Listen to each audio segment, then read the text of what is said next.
എല്ലാവർക്കും നമസ്കാരം. അപ്പോൾ ഇത് നമുക്ക് വാഴക്കൂമ്പ്, അതായത് നമ്മളുടെ കൊടപ്പൻ, അതേപോലെ തന്നെ ചെറുപയറും വെച്ചിട്ടുള്ള നല്ല ടേസ്റ്റി ആയിട്ടുള്ളൊരു തോരൻ റെഡിയാക്കാം. അപ്പോൾ തോരൻ ഉണ്ടാക്കാനായിട്ട് ഞാൻ ഇവിടെ 1/2 കപ്പ് ചെറുപയർ കുതിർക്കാനായിട്ട് മാറ്റി വെച്ചിട്ടുണ്ട്. സാധാരണ ചെറുപയർ എല്ലാവരും കുതിർത്തിട്ട് വയ്ക്കാറൊന്നുമില്ല, വേഗം വേവുന്ന ഒന്നാണ്. പക്ഷെ നമുക്ക് ഗ്യാസ് ട്രബിൾ പോലെയുള്ള പ്രശ്നങ്ങൾ വരാണ്ടിരിക്കാനായിട്ട് ഇതേപോലെ തലേദിവസം കുതിർത്തിയ ശേഷം നിങ്ങൾ കറി എന്താണെന്ന് വെച്ചാൽ ഉണ്ടാക്കി നോക്കിക്കോളൂ. അപ്പോൾ നമുക്ക് ഗ്യാസ് ട്രബിൾ കാര്യങ്ങളൊന്നും ഉണ്ടാവില്ല. അതേപോലെ തന്നെ അത് വേഗം വെന്ത് കിട്ടുകയും ചെയ്യും. അപ്പോൾ പിറ്റേ ദിവസത്തിപ്പോഴേക്കും നമ്മൾ ചെറുപയറൊക്കെ നല്ലപോലെ കുതിർന്ന് വന്നിട്ടുണ്ട്. ഇനി നന്നായിട്ട് കൈവച്ച് ഒരു 3-4 പ്രാവശ്യം കഴുകി നമുക്ക് വൃത്തിയാക്കി കൊണ്ടുവരാം.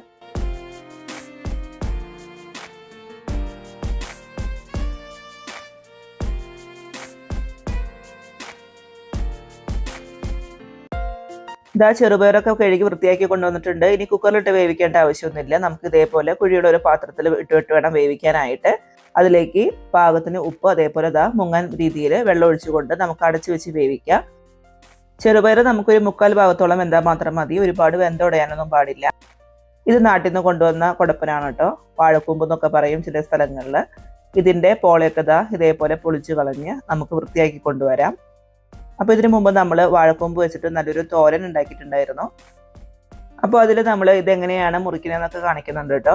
ഒരു 5 വെളുത്തുള്ളിയും അതേപോലെ തന്നെ 12ഓളം കുഞ്ഞുള്ളി, ഒരു ചെറിയ സവാള, 2 തണ്ട് കറിവേപ്പില, അതേപോലെ നമ്മളുടെ വാഴക്കൂമ്പ്, ഇതെല്ലാം നമുക്ക് ഇനി ചെറുതായിട്ട് അരിഞ്ഞു കൊണ്ടുവരാം.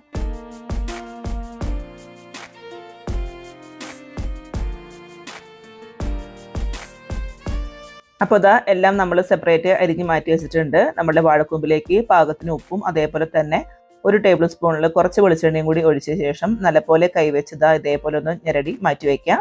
അപ്പോൾ വാഴക്കൂമ്പിലുള്ള ഒരു നാര് പോലെയുള്ളതൊക്കെ മാക്സിമം നമുക്ക് വിട്ട് കിട്ടും.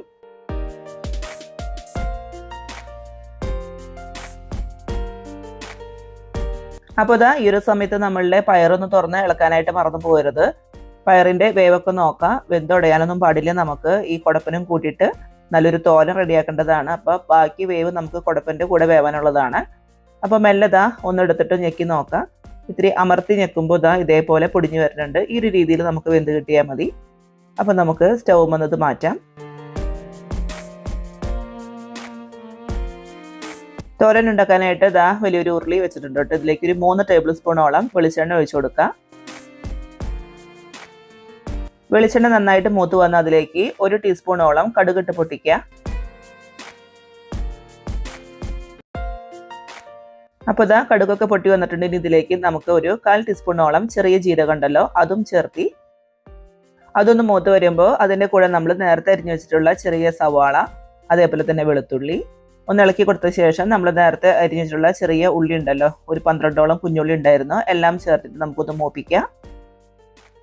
നമ്മൾ വാഴക്കൂമ്പ് മാത്രം തോരൻ വയ്ക്കുമ്പോഴായിക്കോട്ടെ നല്ലപോലെ കുഞ്ഞുള്ളിയും അതേപോലെ തന്നെ സവാളയും നമ്മളുടെ വെളുത്തുള്ളിയൊക്കെ നല്ലപോലെ ചേർക്കണം. അതേപോലെ തോരനിൽ തേങ്ങയുടെ അളവും നന്നായിട്ട് തന്നെ വേണം. അപ്പോഴാട്ടോ നമ്മളുടെ തോരന് നല്ല ടേസ്റ്റ് ഉണ്ടാവുള്ളൂ.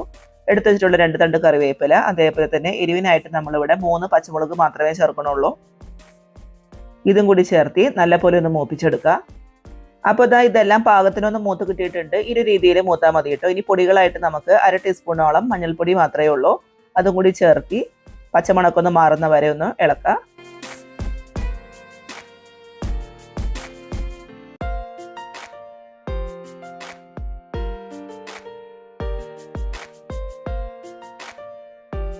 ഇനി നമ്മൾക്ക് ഇതിലേക്ക് നേരത്തെ തിരുമ്മി വെച്ചിട്ടുള്ള നമ്മളുടെ വാഴക്കൂമ്പുണ്ടല്ലോ കൊടപ്പൻ, അതും കൂടി ചേർത്തി നല്ലപോലെ ഒന്ന് ഇളക്കി യോജിപ്പിക്കുക.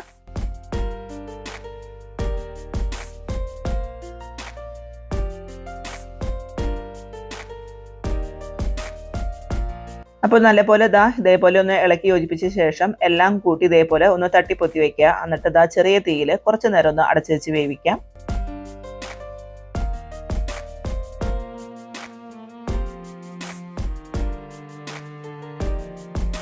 നമ്മളുടെ ഈ വാഴക്കൂമ്പുണ്ടല്ലോ കൊടപ്പൻ ഒരുപാട് വേവൊന്നുമില്ല, വേഗം വേവും. അപ്പോൾ ഒരു 3-4 മിനിറ്റ് ഒന്ന് അടച്ചു വെച്ച് ചെറിയ തീയിൽ വേണം വേവിക്കാൻ. അതിനുശേഷം ഇതേപോലെ നല്ലപോലെ ഒന്ന് തുറന്ന് ഇളക്കാം. ഇനി നമുക്ക് നടുക്ക് ഇതേപോലെ ഒരു കുഴി ഉണ്ടാക്കാം. എന്നിട്ട് നേരത്തെ വേവിച്ച് വെച്ചിട്ടുള്ള ചെറുപയർ എല്ലാം നമുക്ക് ഇതിലേക്ക് ചേർത്തി കൊടുക്കാം.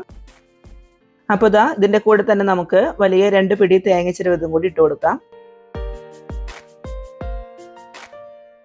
ഇനി നമുക്ക് എല്ലാം കൂടി നല്ലപോലെ ഇളക്കി യോജിപ്പിക്കുക. തേങ്ങയും കുടപ്പനും പയറും കൂടിയിട്ട് നല്ലപോലെ ഇതേപോലെ ഇളക്കാം.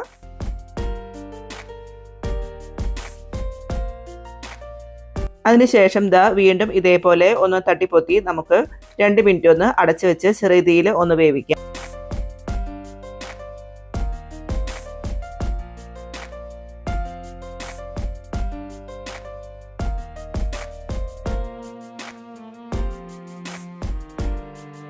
നമ്മുടെ ചെറുപയർ നമ്മൾ ഒരുപാട് വേവിച്ചിട്ടൊന്നും ഉണ്ടായിരുന്നില്ലല്ലോ. ഇനി ബാക്കി വേവ് നമുക്ക് ഇതേപോലെ അടച്ചു വെച്ചിട്ട് വേണം വേവിക്കാനായിട്ട്. ഇടയ്ക്ക് ഇതേപോലെ ഒന്ന് തുറന്ന് ഇളക്കാനായിട്ട് വിട്ടുപോകരുത്.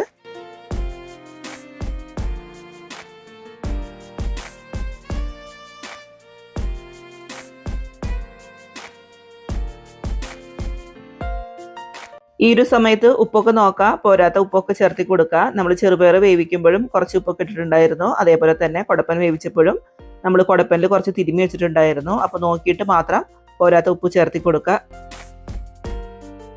ഭയങ്കര ടേസ്റ്റാണ് കേട്ടോ ഇങ്ങനെ കഴിക്കാനായിട്ട്. ചിലർക്ക് കുടപ്പൻ മാത്രം, അതായത് വാഴക്കൂമ്പ് ഒറ്റയ്ക്ക് തോരൻ ഉണ്ടാക്കുമ്പോൾ കഴിക്കാനായിട്ട് വലിയ താല്പര്യമൊന്നും കാണില്ല. പക്ഷേ ഇതേപോലെ ചെറുപയറിൻ്റെ കൂടെ ഉണ്ടാക്കി കഴിച്ചു നോക്കൂ, നല്ല ടേസ്റ്റാണ്. അപ്പോൾ എല്ലാവരും ഒന്ന് ഉണ്ടാക്കി നോക്കിയിട്ട് അഭിപ്രായങ്ങളൊക്കെ പറയൂ. അടുത്ത നല്ല റെസിപ്പിയുമായിട്ട് നമുക്ക് വീണ്ടും കാണാം. അതുവരെ എല്ലാവർക്കും നന്ദി, നമസ്കാരം.